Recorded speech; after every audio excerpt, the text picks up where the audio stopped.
स्वार्थ में मेरे साथ मेरे ऐसा धोखाधड़ी कर दिया और मेरे बच्चे को छिनवा दिया और मुझे रोड पर ला दिया। अभी क्या बच्चे आपसे बातचीत नहीं करते?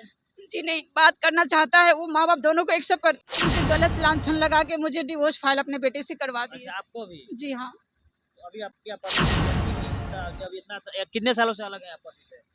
2 सालों से। ये रहने का और भी क्या कारण है अलग रहने का? जी नहीं, बस इतनी सी है कि उनकी माँ की बदनामी हो गई है, थाना पुलिस हो गई, इसकी वजह से वो नहीं रखना चाहते हैं मुझे। कहाँ रहते हैं? अभी तो वो जहानाबाद में ही रहते हैं। जी। अभी हम पटना में मौजूद हैं और मेरे साथ एक सड़क पे जो है एक महिला दिखाई दी और हम इनसे जब बात ऑफलाइन बात करने की कोशिश की कि आखिर मामला क्या है, आप यहाँ पे बैठे हुए क्यों हैं, तो इन्होंने साफ साफ बताया कि हमारा मामला ऐसा है कि अगर आप सुनेंगे तो कोई भी जो है रो देंगे, लेकिन बहरहाल हम इनसे जानने की कोशिश करेंगे कि आखिर हैं कहाँ से और कहना क्या चाहती हैं। आप सड़क पे क्यों बैठी हैं, क्या कारण है आज? जी, मैं आज यहाँ पे डीजेपी कार्यालय में जनता दरबार में मैं मिलने आई थी, क्योंकि मेरे ससुराल वालों ने 2 सालों से मुझे मारपीट करके घर से बाहर निकाल दिए हैं। मैं 8 महीने से अपने मैके में रहा करती थी। वहाँ भी मेरे भाई भौजाई ने अपने स्वार्थ में आके मुझे घर से बाहर निकाल दिया। मेरे पिताजी से मारपीट की है, मेरे साथ मारपीट करके मेरे बच्चों को छीन के उन लोग को सौंप दिए ससुराल वालों को और मुझे वहाँ से पागल साबित करके मुझे घर से बाहर निकाल दिए। तो आपको पागल साबित करके साबित करने का क्या कारण आखिर? क्या केस मुकदमा भी हुआ? जी, केस मुकदमा कुछ भी नहीं हुई थी। हाँ। मेरे ससुराल वालों से एफआईआर हो चुकी थी। इसकी वजह से मुझे महिला थाने से एसएचओ मेरे सत्या स्वरूपा ने वहाँ पे मेरे मैके में रखवाई गई थी। जी हाँ, कि मेरी ससुराल में मेरी जान की हत्या थी, इसलिए। तो आपने अपने ससुराल से मायके गए, जी हाँ। अब मायके वाला भी लड़ाई झगड़ा करके जो है आपको जो है आपके बेटे के ससुराल के हाथे दिलवा दिए? जी हाँ। कितने बच्चे हैं आपके? मेरे 2 बच्चे हैं, एक 7 साल के हैं जिनका एक नाम अंकुश एक कुमार कितने है। साल का है? 7 साल के 7 हैं। साल का और जी। दूसरा? दूसरा 10 साल की है जिनका नाम राधिका कुमारी है। चलिए, एक 10 साल का, एक 7 साल का, यही ना?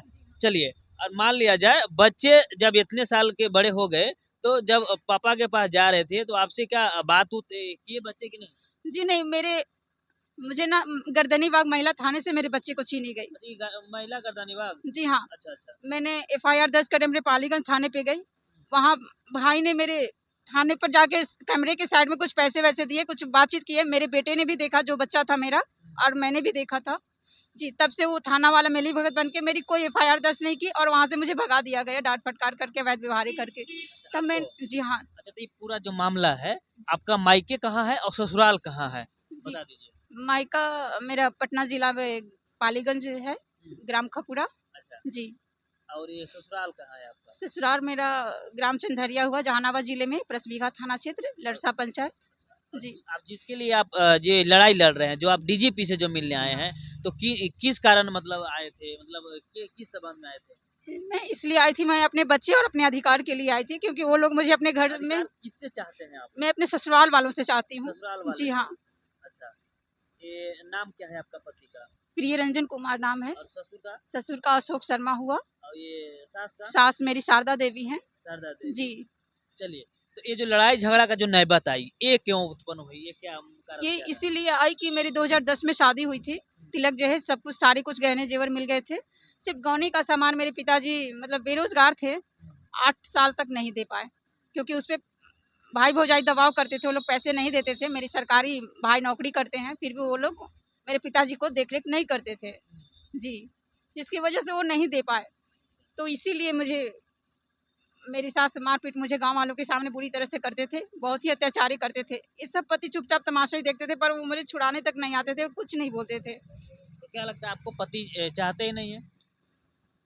जी नहीं, मुझे तो चाहते थे, पर चाहते थे तो फिर जी, ये नौबत क्यों आई वो जब अपनी माँ की दबाव से, जी, अपनी माँ के दबाव में, अपनी माँ के अंडर में ही रहने वाले हैं, शुरू से ही रहे हैं और आज भी हैं।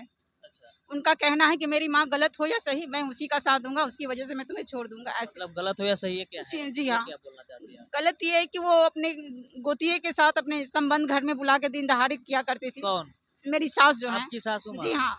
अच्छा, घर में मैं अकेली रहती थी, मेरे हाँ। छोटे-छोटे बच्चे रहते थे। हाँ, मेरे पति मेरे बाहर ही रहते थे, उड़ीसा में ही। अच्छा। जी। तो क्या आपने जब देखा कि आपकी सास अगर किसी गैर मर्द के साथ अवैध संबंध बना रहे हैं, तो क्या उसका आपने विरोध किया कभी किया? जी हाँ, मैंने पति को बताई, अच्छा, तो तुरंत ही पति पति क्या को बोले? बताई, पर वो शर्म से सर झुका लिया और कुछ नहीं बोले। और ये बात मेरे गांव वालों भी जानते हैं, पर डर से उनके मुंह पे कोई कुछ नहीं बोलता है। और मेरे ससुर भी जानते हैं, बातचीत रात में करते हैं, मिलना जुलना होता है, सब वो ससुर जानते हैं, पर वो उनके डर से नहीं बोल पाते हैं कि मेरे ससुर को भी बहुत मार मारते हैं मतलब वो। सास का एक इतना दबदबा कि पूरे घर पे कब्जा है, बेटा हो चाहे अपने ही पति हो या अपनी ही बहू हो, बहू को निकाल दिया उन्होंने, मायके भेजा दिया, फिर मायके से जो है लड़ाई झगड़ा हो गया इनका भौजाई से शायद, तो ये बच्चे को जो है अपनी कस्टडी में इनके पति ले लिए, यही यही मामला है ना? जी हाँ, क्योंकि मैके में 6 बीघा जमीन था। मेरी भौजाई मेरे पिताजी से झगड़े करने लगे कि मेरे माँ बाप ने एगो पर शादी किया है, आपकी बेटी यहाँ रहेगी तो हिस्सेदार बन जाएगी। भाई अपने स्वार्थ में मेरे साथ मेरे ऐसा धोखाधड़ी कर दिया और मेरे बच्चे को छिनवा दिया और मुझे रोड पर ला दिया। अभी क्या बच्चे आपसे बातचीत नहीं करते हैं? जी नहीं, बात करना चाहता है, वो माँ बाप दोनों को एक्सेप्ट करता है, पर उसका मेरे पति जो है दबाव करते हैं कि माँ को तुम्हें छोड़ना होगा, मेरे साथ रहोगे तो। ऐसे करके उन बच्चे को अपने बेटे को दबाव देते हैं? जी हाँ, बच्चे से मिलने नहीं देता है। वहीं जहानाबाद पीपीएम स्कूल में बच्चे मेरे पढ़ते हैं। 2 महीने पहले मेरे पता लगा तो मैं उनसे मिलने गई। वहाँ भी वो लोग स्कूल में आके मेरे साथ सास ये क्या बोलते हैं, मेरे पति और मेरे राहुल कुमार जो देवर हैं, मेरे साथ बहुत मारपीट की है। वहाँ भी स्कूल के सारे लोग तमाशा देखते रहे, किसी ने छुड़ाने तक नहीं आया। तो आप बोल रहे हैं कि आप पे जो आरोप लगाए हैं सास, तो क्या वो पागल पागल का और क्या-क्या आरोप लगाए हैं आप पे? वो मुझे गलत लांछन लगा के मुझे डिवोर्स फाइल अपने बेटे से करवा दी अच्छा, है। आपको भी? जी हाँ, तो अभी आपके पति भी जब इतना कितने सालों से अलग हैं आप पति से? 2 सालों से। ये रहने का और भी क्या पति के साथ कुछ कारण है अलग रहने का? जी नहीं, बस इतनी सी है कि उनकी माँ की बदनामी हो गई है, थाना पुलिस हो गई, इसकी वजह से वो नहीं रखना चाहते हैं मुझे। तो कहाँ रहते हैं अभी? अभी तो वो जहानाबाद में ही रहते हैं। अच्छा, जी, काम कहीं करते हैं? जी, बगल के लोग बताते हैं, मोहल्ले वाले को ठेकेदारी अभी कर रहे हैं। वो अपने बाहर कंपनी छोड़ के अभी यहाँ 6 महीने से रह रहे हैं घर पे ही। ये कंपनी पहले जी पहले हाँ, कहाँ बहन करते के थे? यहाँ उड़ीसा में सबलपुर में उड़ीसा में करते जी हाँ, थे? टोल टैक्स का काम करते थे वो। अच्छा, अभी 40,000 कमाते भी थे। अच्छा, अभी उड़ीसा में नहीं है वो? जी नहीं, मुझे 1 रुपया भी 2 सालों से नहीं दिए वो। अरे पहले देते थे? जी हाँ, पहले देते थे 2,000-3,000 जो भी थी, हाँ, खाते पे ही दिया करते थे। हाँ। जी। अभी आप कैसे जीवन यापन कर रहे हैं? अभी मैं ऐसी सिलाई सेंटर में मैं अभी काम कर रही हूँ। 1,000-1,500 मिलते हैं। मैं उसी में किसी तरह जीवन गुजारा करती हूँ और बुनियाद केंद्र से मैं मदद लेती हूँ, बस। तो आप क्या आपको जो है थाना जो प्रशासन है वो आपको भी सहायता नहीं कर जी रही नहीं, है? ना मुझे जहानाबाद की प्रशासन ने मदद दिया और ना ही पटना के। महिला थाना? जी, मैं भटक-भटक के मैं मर गई हूँ, पर किसी ने कई मुझे तरह के संगठन द्वारा जो महिला आयोग बने हैं उसके द्वारा जी भी हाँ, मैं वहाँ भी जाके थक चुकी हूँ, पर वहाँ से भी कोई सुनवाई नहीं होती है। जी। आगे क्या करने वाले हैं आप? आगे क्या लग रहा है? आगे रास्ता क्या है आपका? क्या करने वाले हैं? मैं तो अपने ससुराल में रहना ही चाहती हूँ अपने तो आप बच्चों के। ससुराल में जाएँगे तो अभी आप जिस तरह से जो आरोप और प्रत्यारोप जो लग रहे हैं दोनों तरफ से, तो क्या इसमें आप फिट बैठेंगे? लग रहा है कि वहाँ पे जाएँगे तो जो स्थिति पहले थी मेरा वही फिर से होगा, लग रहा है? पर मुझे अपने बच्चे और मुझे अपने अधिकार मिलने चाहिए।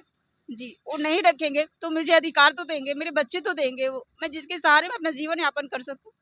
मेरे आखिरी सहारे मेरे बच्चे थे। वो लोग कितने भी अत्याचारी करते थे, मैं अपने बच्चे के सहारे जिया करती थी, वो भी सहारे मेरे छीन लिए वो।